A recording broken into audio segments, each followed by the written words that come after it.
The FIFA machine always demands absolute control. When they bring the World Cup to a host nation, they do not simply rent stadiums. They demand that an entire country step aside to make room for their logos, their corporate sponsors, and their strictly regulated fan festivals. They expect the local population to act as a quiet, obedient background for their global spectacle. With 48 national teams and 104 matches spread across North America, FIFA designed this tournament to be the undisputed center of the universe. But just days ago, on July 4th, 2026, that massive billion-dollar machine crashed into a solid wall. In the minds of the European ultras who crossed the ocean, America was nothing more than a giant, plastic stage for their football religion. These are fans who pride themselves on their chaotic, tribal energy. They arrived expecting to conquer the host cities with their chants, their flares, and their sheer arrogance. They thought they were bringing authentic passion to a country that did not understand the beautiful game. Instead, they walked right into the 250th birthday of the United States. They brought their flags and their noise, fully ready to take over the streets. But they quickly realized they had stepped into the script FIFA could not buy. What happened on that day was a complete reversal of power. The tournament was swallowed whole by the host nation. If you want to understand how a decentralized American holiday completely hijacked the most powerful sports monopoly on Earth, you need to look past the pitch. What those international fans experienced was not about soccer at all. It was a profound culture shock that shattered every preconceived notion they held about American society. We are going to break down exactly how a group of arrogant tourists found themselves humbled by a force they never saw coming. You will see the full picture by the time we finish. Let us be completely honest with each other about how the rest of the world views American culture. To the hardcore football fans traveling from England, France, Mexico, or Argentina, American sporting events are often dismissed as overly commercialized, shallow entertainment. These are the ultras who treat their local clubs like an ancient religion. They landed in the 16 North American host cities, carrying a very deep, very real sense of cultural superiority. They came to educate Americans on what authentic devotion looks like. They expected to find a hollow corporate empire, completely devoid of real soul. The numbers back up this global disdain perfectly. According to an international survey conducted in 2026, a staggering 57% of respondents held a completely negative view of the United States. Only 37% viewed the country positively. The world arrived with its mind already made up. They expected to see the America that the media shows them, divided, plastic, and loud in all the wrong ways.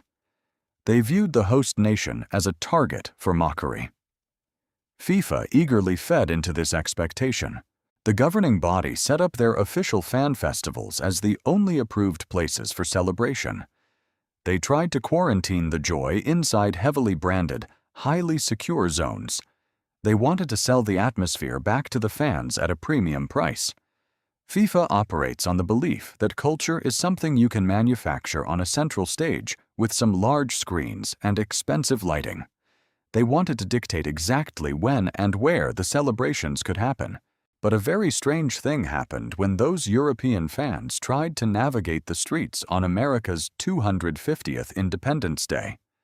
The illusion of a manufactured, sterile America began to crack right in front of them. They saw a nation that absolutely did not need a global tournament to tell it how to celebrate. They saw local communities ignoring the official FIFA zones entirely to create their own environment. This is where the tension reached a boiling point. You have the ultimate authority of global football trying to dictate the mood, clashing directly with a massive organic civilian ecosystem that simply did not care about FIFA and its rules. The ultras thought they understood America. They thought they were the main characters of the summer. But the truth about how a society actually functions does not live inside a VIP box.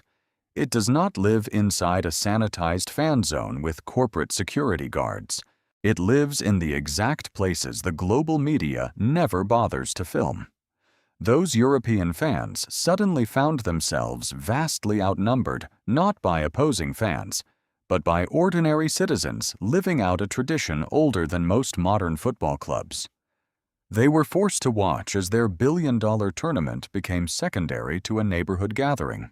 The arrogance they brought off the plane started to evaporate when they realized they were standing in the middle of a massive, uncoordinated display of civic identity. They were looking for a corporate playground, but they found a living community.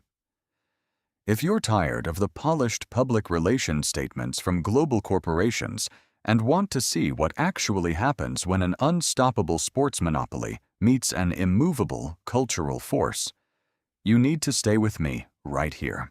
We're going to look at the exact mechanisms of how the American public unknowingly launched a rebellion against FIFA, and how that rebellion changed the minds of the harshest critics. Institutions of power always believe they can design a festival from the top down. They build central stages in the middle of major cities. They install massive digital screens. They print exclusive VIP passes for corporate sponsors. They set up heavy metal barricades and hire private security guards to tell you exactly where to stand, where to walk, and where to celebrate. This is the standard operating model of global football. But true power does not live in a corporate plaza. When the European ultras walked out of their hotel lobbies on the morning of July 4th, they expected to see a nation bowing down to their beloved tournament. They expected the host cities to be completely consumed by the colors of foreign jerseys and the branding of international sponsors. What they found instead was a society that had completely bypassed the official programming. How do you maintain a monopoly on entertainment when an entire nation decides to entertain itself? You simply cannot. The foreign tourists were looking for a centralized party, but the American celebration is entirely decentralized. It actively moves away from the concrete squares controlled by governing bodies and bleeds out into the suburbs, the state parks, the local lakes, and the private backyards. To understand the sheer shock of the European fans, you have to look at the massive scale of what was happening around them.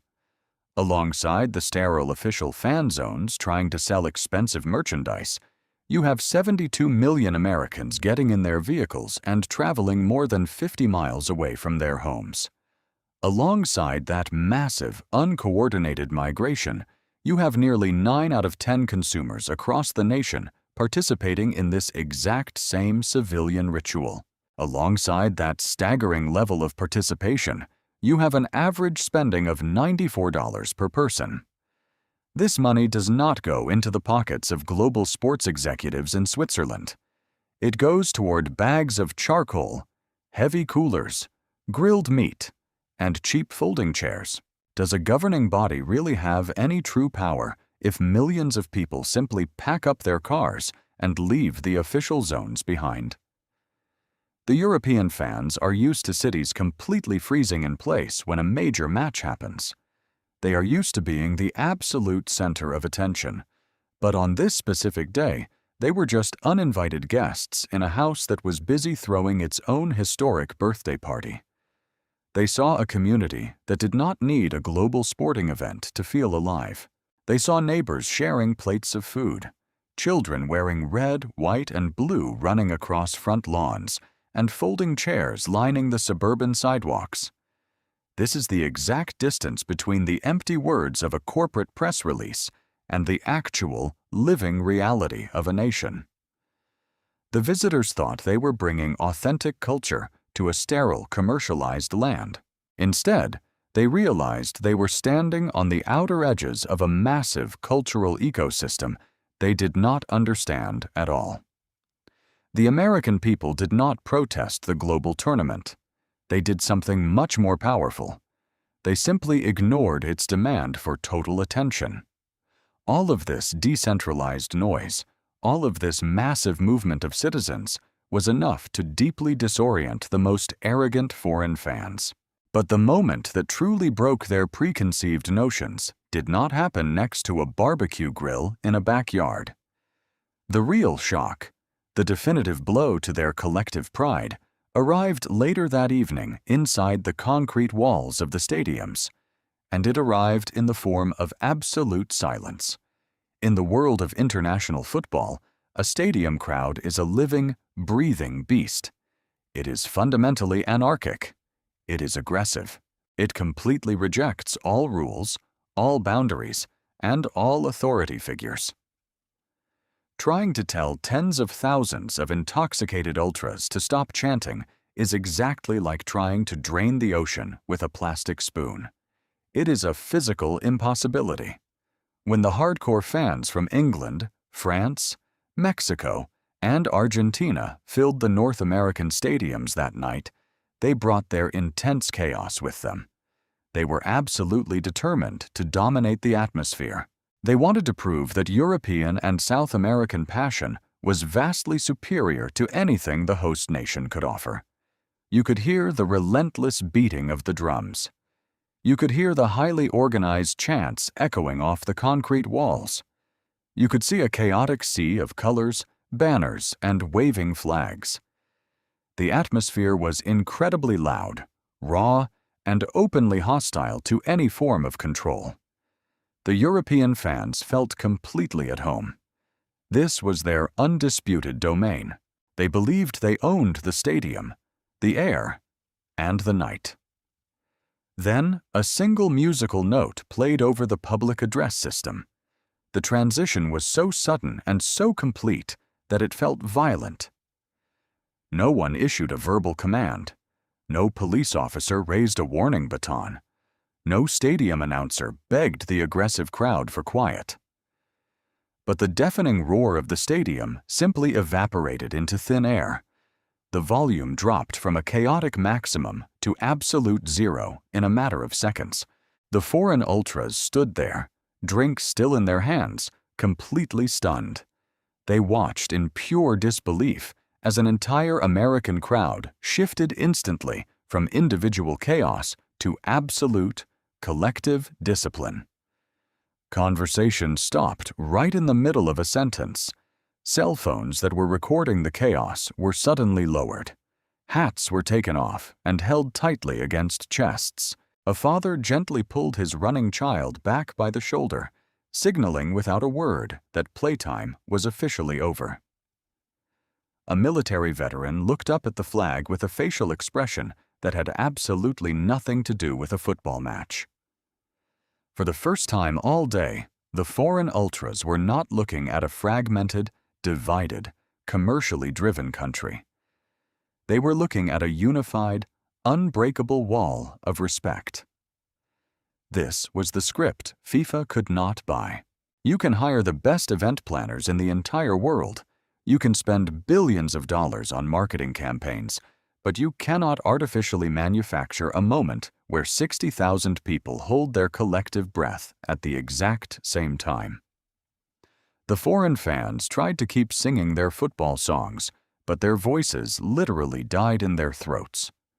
The overwhelming silence of the host nation was infinitely heavier and more intimidating than the chaotic noise of the ultras.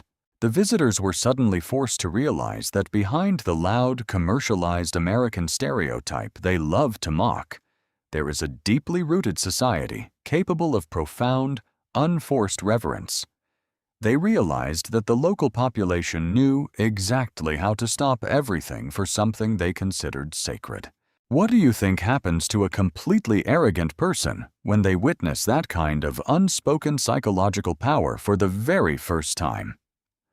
Tell me down in the comments if you have ever stood in a massive crowd that went completely silent without a single command, because that is a psychological shift we need to talk about right now. When you see a chaotic mob voluntarily turn into a highly disciplined community in exactly 5 seconds, it permanently changes how you view those people. This collective silence was not a performance for the international television cameras. This was a serious, non-negotiable ritual pulled deep from the collective memory of the American people. The European fans did not need to know the specific words to the national song. They did not need to understand the complex military history of the flag. They only needed to read the sudden shift in the body language of the strangers standing next to them. They saw a country that knows exactly how to be loud with all its massive energy, but also knows exactly when to fall completely silent. This was the script FIFA could not buy. And as the final notes of the anthem faded away into the summer air, a terrifying realization began to creep into the minds of the international visitors. If they were so completely wrong about this simple moment of silence, what else about this nation were they entirely blind to? That heavy silence did not just materialize out of thin air. In a modern era where global opinion is heavily fractured, you have to ask how a single melody commands such absolute obedience from a massive, unpredictable crowd. You have to look at the raw data to truly understand the sheer weight of what happened over this past holiday weekend. The numbers from the 2026 international surveys paint a remarkably bleak picture of American soft power on the global stage. A staggering 57% of global respondents hold a strictly negative view of the United States. Only 37% view the country positively. Even within the borders of the nation itself, the traditional sense of patriotism is quietly fracturing, with a mere 33% of adults stating they are extremely proud to be American. The European ultras knew these exact statistics before they even booked their flights. They read the same news reports as the rest of the world. They fully expected to walk into a deeply divided, highly cynical country that was slowly tearing itself apart from the inside. But the international media completely misses the underlying architecture of American civic life. The song that played over the stadium speakers is not a cheerful pop anthem designed by a marketing team to sell expensive merchandise. It was forged in the immediate aftermath of a brutal military bombardment at Fort McHenry. It is a piece of living history about a torn flag surviving a terrifying night of intense artillery fire. The European football fans treat their club anthems as tribal weapons of intimidation to hurl against rival teams. They sing to declare war on the opposing side. But the American anthem serves a completely different structural purpose. It does not exist to divide the crowd. It exists to enforce a sudden, undeniable unity. Alongside the military veterans standing quietly in the stadium rows with their hands over their hearts, you have the heavy memory of countless naturalization ceremonies. Alongside the young children learning how to pause their games and face the flag, you have new immigrants who just traded their old passports for a completely new identity. Alongside the chaotic noise of a billion-dollar sporting event, you have a deeply emotional doorway that transforms complete strangers into an unbroken community. The song gathers the people who were born on American soil and the people who fought desperately to get there, placing them all inside the exact same emotional space. This is what the foreign visitors failed to comprehend before they arrived in the host cities. They thought the song was just a mandatory opening act for a soccer game. They thought it was just another piece of corporate sports entertainment. But as they watched the intense faces of the local crowd, they realized it is an active mechanism of cultural assimilation. You cannot manufacture that level of emotional gravity. It is a quiet, unspoken social contract that binds a highly diverse population together for just a few minutes, even when everything else in the political landscape seems to be falling apart. The ultras came to mock a divided society, but they were forced into total silence by a profoundly united front. This is the script FIFA could not buy.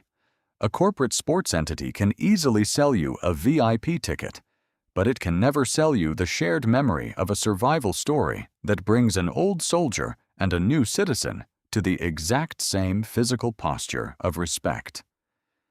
This brings us to the ultimate reckoning between two entirely different types of power.